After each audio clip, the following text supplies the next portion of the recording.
Discussion keeps the world turning. This is Roundtable.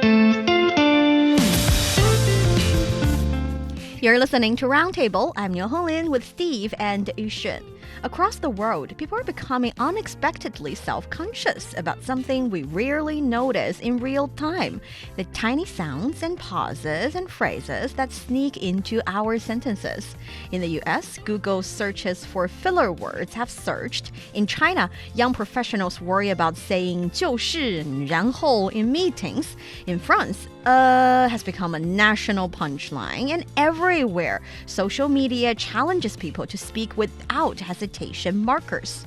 Today, we explore why filler words, universal, ancient, and deeply human, have suddenly become a linguistic insecurity. And you have probably sent one yourself, the polite maybe, to a dinner invitation, a text that busy or that buys time keeps your weekend open. But new research in social psychology suggests that this tiny word carries more weight than we realize. Across multiple studies, researchers found that people misjudge how their indecision is received. Believing they're being considerate when in fact maybe often feels like rejection in disguise. How do you feel about having maybe for an answer? Let's talk about it. But before that, 然后 like, chalky, so, but, all in every language, there is this different versions of verbal cushion. While Americans debate the legacy of the Valley Girl like, speakers elsewhere struggle with their own linguistic crunches. But these habits didn't emerge overnight. They reflect cultural norms, speech tempo, and the pressure to perform fluently. As self-awareness around speaking skyrockets, so does the question, are filler words a communication flaw or a feature of how humans think? What do you think? They call them filler words, yeah. And they do serve a purpose in speech. They're not completely useless. But when overused, then people tend to get a little annoyed by that, or they tend to judge as well. I'm talking about the English words like or like, or you know. They've been around for a long time, right? And they function either as placeholders in the sentences, that means like sounds that the speaker will make to signal to the listener that they're planning their next thought, or what they call discourse markers. Those are words that are used to kind of structure or organize the conversation, like they are introducing a new topic coming up next. The and the those are probably and like are probably the three most common that I can think of.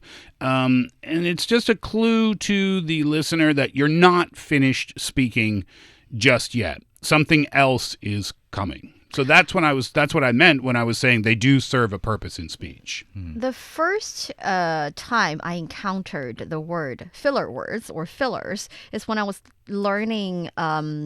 See, I said that. Yeah, we do it. We do it all the time. We do. Languages across the world, yeah. And my language needed to be cleaned up. That's what my teacher said. I was learning interpretation, and they say, you have a tendency. There are many students there, but they say specifically to me, you have a tendency to make sure there's no blank in your sentences. I thought, yeah, that's called dead air in my profession. I cannot allow that to happen. And one very specific but not as typical example in the filler words world is that having taken it into consideration. My teacher was very confused. He was like, what is that? Is that a fixed term in Chinese and you are translating it into English? What is that? You don't have to say that. That part is not useful in the sentence. These are just that useful right? tricks that you're going to use when you're doing a lot of these oral tests. I'm using it to buy time. Right. So I think my filler was more useful to me. But there is this one filler that is very annoying even to me, that is like. I really, really don't like using like. Yeah, and Americans are now getting tired of using like as well. There was a pre-ply survey that found that 40% of employed Americans are consciously trying to cut out these words pardon me, like, and It has a long history, though, and it's deeply ingrained into the English language. It goes back to the 1980s. That's when the Valley Girl California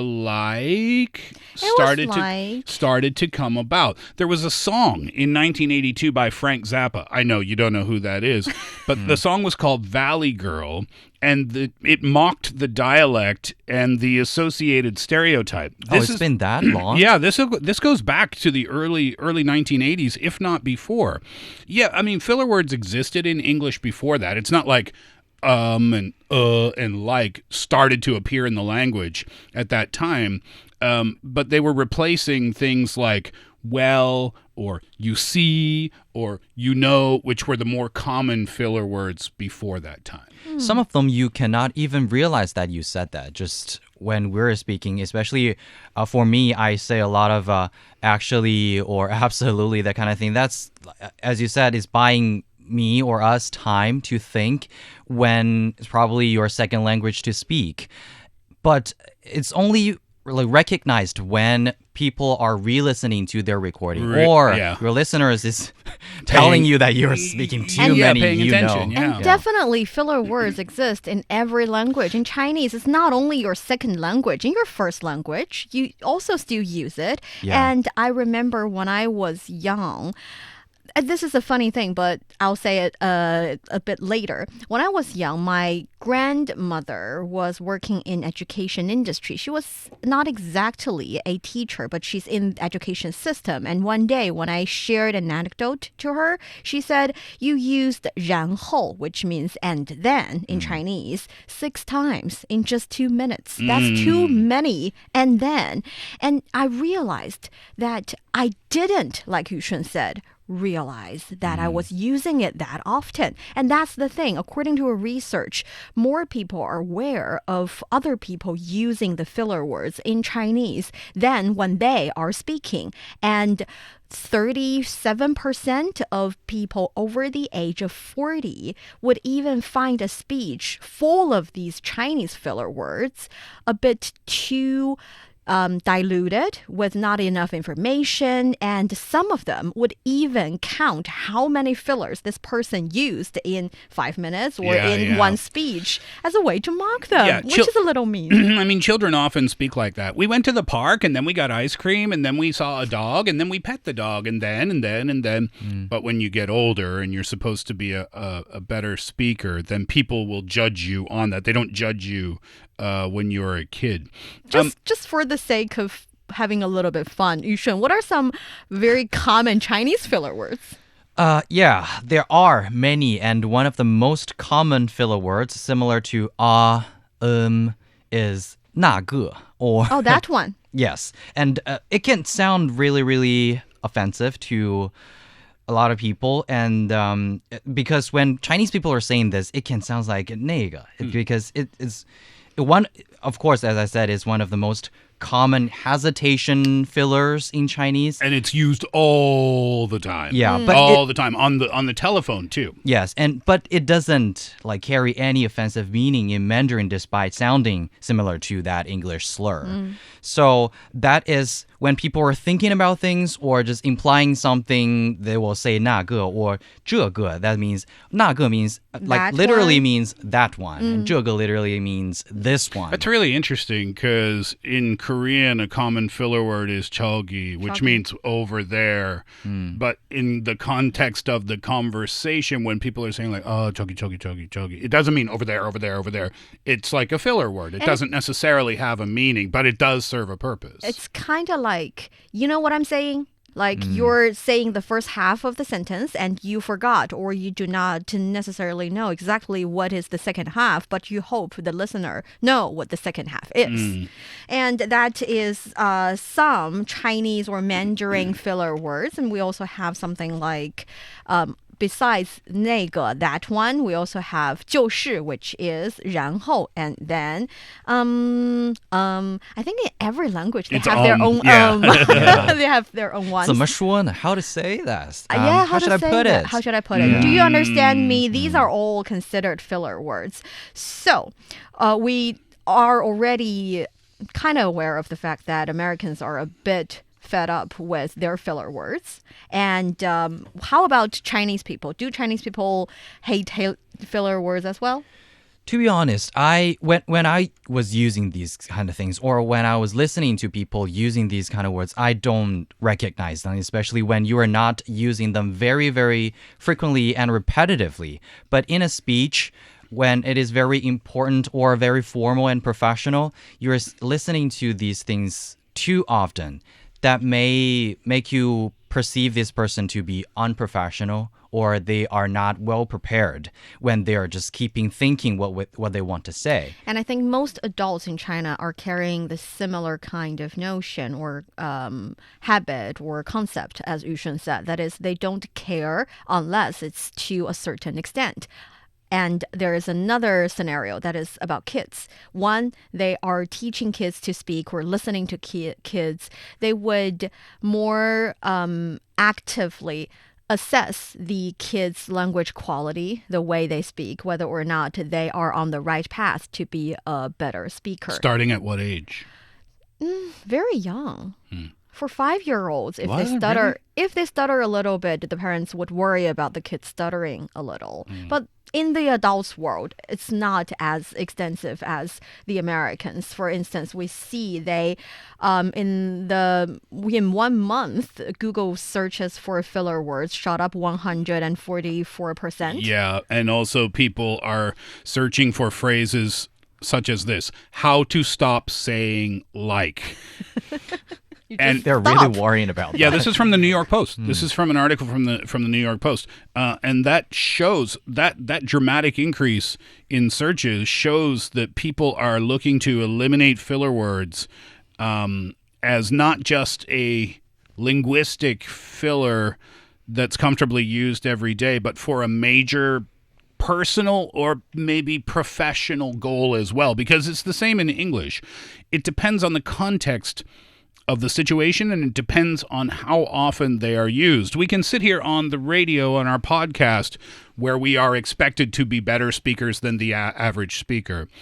And we can say things like, pardon me, and like a little bit.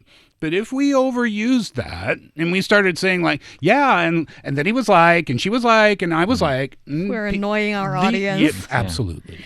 Then, on behalf of filler words, I know it sounds weird, but we have been existing in human society for as long as we can remember. We have helped people buy time. We have helped people finish their sentences. And is there no benefit at all to have us in your languages? They can be cognitive signals that indicate the speaker is pausing for mental planning, and they can often appear right before the most complex part of a sentence or when the speaker is selecting an uncommon word. And this means the filler is not a sign of a lost mind, but of a mind that is actively planning a complicated linguistic output. Yeah, because if somebody says like, I'll use that example, he was like, no way. You're paraphrasing. So you're not directly quoting the speaker. You're just paraphrasing what they said. So when I was making that joke, like, and then he was like, no way. Well, that's actually a more efficient way of speaking. Yes. Right? So it doesn't signal a lack of intelligence. It may signal a lack of creativity in the way that you speak, but there's something to be said for efficiency there. Yeah, when you are speaking like this, you don't have to finish the whole sentence because the other side has already understood what you are trying to say. So you don't need to finish, okay, he is going to speak in a way that is blah, blah, blah, blah, blah. Instead of that, you can say like he was blah, blah, blah. So you just save that time and energy of thinking about the whole sentence. 100% agree. But again, it's the context of the situation. Imagine a world leader speaking Yeah. to the media saying, we were like negotiating tariffs, and I said like, I want to increase your tariffs, and he was like, no way, dude, don't increase my tariffs. And I was like, bro, we're gonna right then Yes. then we're thinking, who did we elect here? And also, there's the thing that when you are in a daily conversation, sometimes silence is a bit too powerful. If you're in the process of cleaning up your language, you're trying to use a bit fewer fillers, you ended up just bluntly say goodbye to all your fillers and replace the time when you want to use the filler to buy time with silence. It might be a little weird. What, it's a viral trend right now happening in the West, the 30-second or 1 minute no filler challenge. So people on the internet, on their socials, they're challenging each other to speak for 30 seconds without using any filler words whatsoever, or practice, up to though. a minute. And I think it is an excellent exercise if you are a person who over-relies on filler words. Because whether you're a broadcaster or not, being able to use your words in an effective manner where you have an impact on your audience is never a bad thing. It doesn't matter what industry you work in. Yes, and if you really, really care about it, you can also record a speech that you didn't write down. You just think about what to say, having some talking points, and start recording yourself expressing that idea or delivering that speech, and then listen to the record. You may notice more fillers than you expected, and you may improve your ability to speak by after 10 practices, you will feel much better. Only 10? Maybe 10 would be a good starting I'm like, no point. way. And that's Steve. And you're listening to Roundtable. Coming up next, why do some people hate the answer maybe? Don't go away. Looking for passion? How about fiery debate? Want to hear about current events in China from different perspectives? Then tune in to Roundtable, where East meets West and understanding is the goal.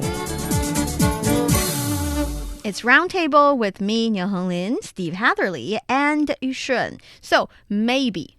Have you used maybe as an answer? Or have you received maybe as a reply? Totally. And I would say maybe is the word that I kind of starting to understand the adult world. really? You know, that was basically the first street interview that I went to, and I asked a lot of people whether you can answer me some questions or something like that. And wow, that day I learned so like millions of ways of rejection. yeah. And in a polite way. You know, people are being polite because I'm a stranger, but they're trying to refuse, but in a very polite way. So maybe is a very frequent word that I get that day. Yeah. It is kind of a problematic word, they say, because it causes more harm than what is intended. If we think about what maybe functions as, it's an avoidance tactic sometimes because you don't want to hurt the feelings of the person who has posed a question to you. I'll give you an example. My wife and I were going out to a social event, and one of the kind people who lives near our neighborhood, we ran into him, and I said, "Oh, if you're not busy next weekend, come and join us." And he said, filler word, maybe I'll check. And I knew the answer is no, right? So it depends on your perspective. I'll just finish my thought. Does it hurt you when people are directly avoiding giving you a direct answer, or are you okay with that? Sorry to interrupt you. Yeah, I feel like that's becoming a kind of consensus that when you're saying maybe, you are just trying to say no, but in that scenario or environment, you're not trying to make the environment awkward. So people, you understand that it is actually a no, but you don't feel bad. Yeah, but what would you rather hear? Like if you invite me somewhere and I say, yeah, maybe I'll let you know, which is such a common response these days. Would you rather hear that, or would you rather hear a direct, no, thank you, I'm not interested? I'm thinking about the Chinese language because, to be honest, I've never given the answer maybe because in my dictionary, maybe is a direct no. Maybe is not avoided kind of no. It's a direct no. This is a language culture difference. That's why I'm trying to ask Yushan, when you were conducting the street interview, was one of the answers really maybe? Because I was doing it in English, so I got maybe a lot. But I do understand what you're saying because in Chinese, people don't say these kind of things, but they do say ambiguous phrases or sentences saying that we should. That's another example that I started to realize that we should hang out sometime.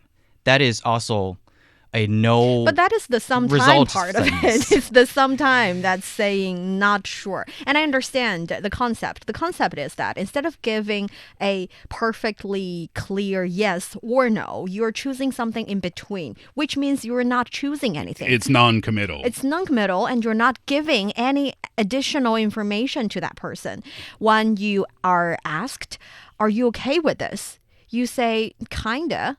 When you're saying, okay, A or B, which one would you like? You choose, I think both are fine. Both are kind of okay. See, you're not really making a decision. And a lot of people believe that having the open possibility or the possibility that everything could happen is even worse than a definite no. And that is the core issue in this maybe as an answer kind of discussion. I learned this. This is part of Korean language culture as well. Saying no directly to someone can be considered rude. Therefore, saying maybe or, ooh, that might be tough or something like that, which is also non-committal, but maybe and that way means no. But when I first moved to Korea, to Asia for the first time, and I asked a question, and I heard maybe, I thought, well, that's great. That's a 50%. This actually might happen. Well. Yeah. When the answer was actually no. Personally speaking, would you like a possibility of a 50% yes, 50% no? Or would you like to be shot down at the scene? Well, it just depends on what you're used to, I think, and what you're expecting. In English, maybe truly does mean maybe a lot of the time. So therefore, I understand how maybe can be hurtful to your listener because of what they are expecting as a result. If they are aware that maybe probably means no, then it's okay. So it's a cultural thing. It's just what you're used to. It's a cultural thing. I want to talk quickly about this, though. We've been speaking about adults thus far, but the word maybe can be damaging to use to your kid as well, because it can undermine trust and teach some poor communication. So when parents use the word maybe to a child, they'll often use it so that they can avoid the child having a tantrum. So for example, the kid might ask, can we get some ice cream after school? And the parent doesn't want to say no in that moment because they might be facing the kid screaming or getting upset. No, I really want ice cream. So they'll say, oh, yeah, maybe, let's see. Oh. So there's a problem with that because the child hears the same thing I heard when I moved to Korea. They hear, oh, that's actually possible. But then when it doesn't happen, the child learns two things. Number one, the parent's words are unreliable. And number two, throwing a tantrum might work better to achieve my goals of getting ice cream.